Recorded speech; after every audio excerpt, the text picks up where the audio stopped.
It was supposed to be the perfect comeback. The lights of London's iconic Palladium Theatre dimmed, the orchestra swelled, and on center stage stood Rachel Zegler, the embattled starlet given a golden ticket to rewrite her own story. This was her West End debut in Evita, a high-stakes performance designed to wash away months of controversy and remind the world of the talent that had once captivated Steven Spielberg. When the final curtain fell, the theater erupted. A thunderous standing ovation, captured from every angle, flooded the internet. On the surface, it was a triumph, a career resurrected, but as the carefully curated photos went viral, a chilling question began to bubble up from the dark corners of the internet.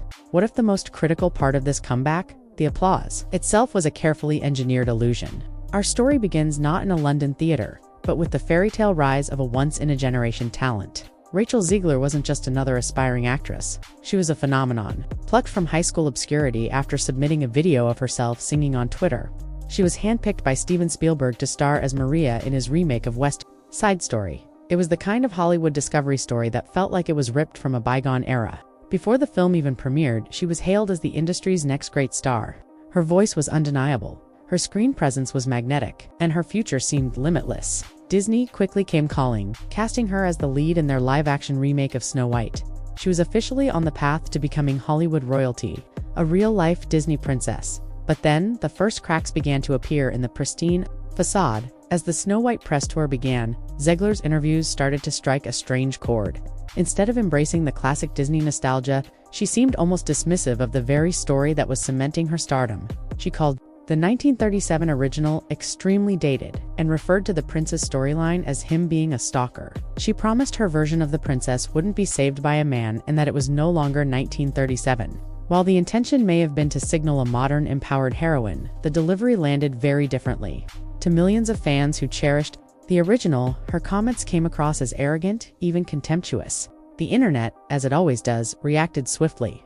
Memes spread like wildfire, painting her as ungrateful and disrespectful. The narrative began to shift. Was she a refreshing new voice, or a young star who fundamentally misunderstood the magic of her own project?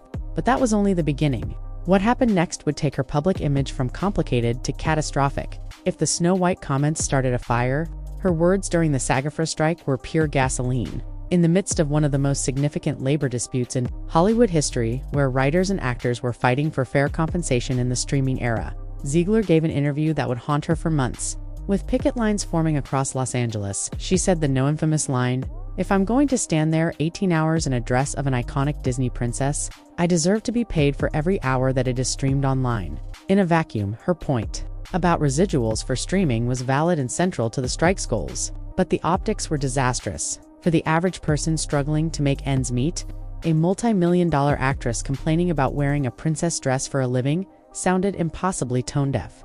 The backlash was immediate and brutal. She was no longer just the arrogant actress from the Snow White tour. She was now the face of Hollywood entitlement. The clip was endlessly stitched, duetted, and mocked on every social media platform. The phrase "not paid enough" became a meme, symbolic of the cavernous disconnect between out-of-touch elites and their audiences.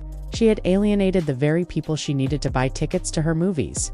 The damage was immense, and it put Disney in an impossible position. Their new Snow White was now one of the most disliked personalities online. A rescue mission was needed, and it needed to be flawless. This is the context in which her role in Evita was announced. This wasn't just another gig. It was a full-blown reputation rescue operation. The strategy seemed clear. Move her away from the Hollywood drama and place her in the prestigious world of London theater.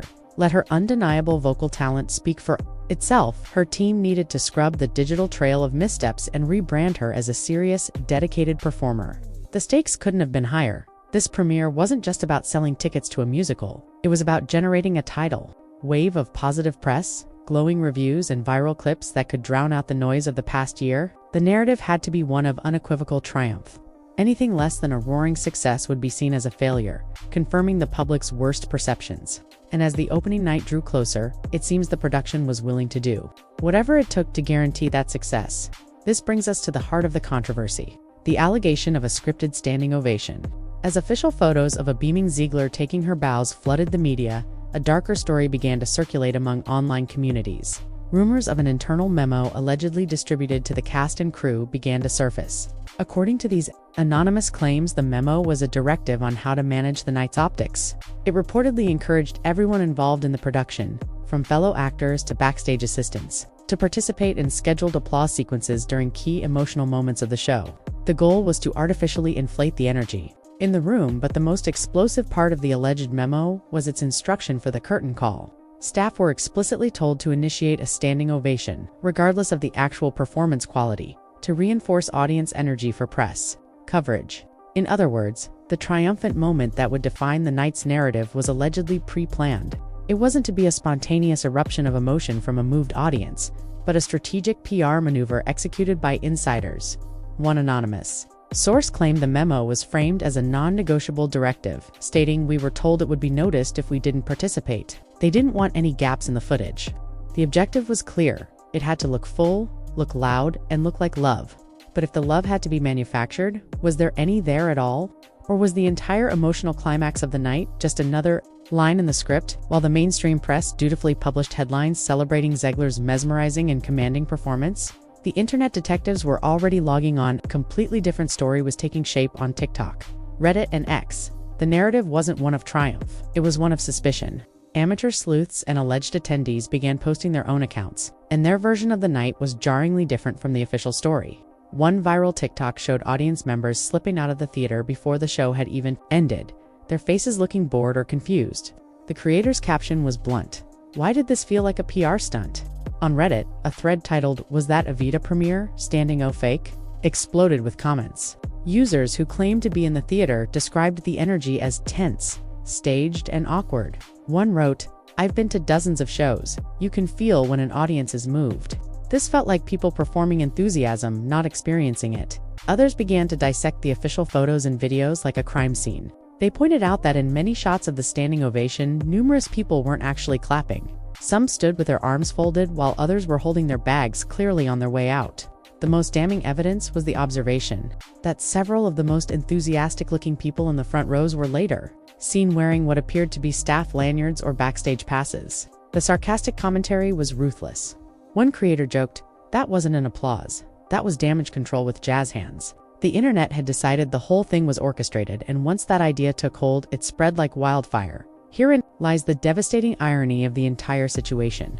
In an alleged attempt to control the narrative and manufacture an image of success, the team behind Zegler may have accidentally reinforced the public's single biggest complaint about her, that she is inauthentic. The perception of a faked ovation didn't just make the production look deceptive, it made her look deceptive. It fed directly into the narrative that her success isn't earned, but propped up by a powerful machine. The controversy was no longer about whether she sang the notes correctly. It became a meta-commentary on her entire career, fueling the idea that nothing about her public persona is real. This kind of damage is infinitely more toxic than a few bad reviews. A lukewarm reception to a play can be overcome with the next project, but an audience that feels it has been lied to and emotionally manipulated doesn't forget.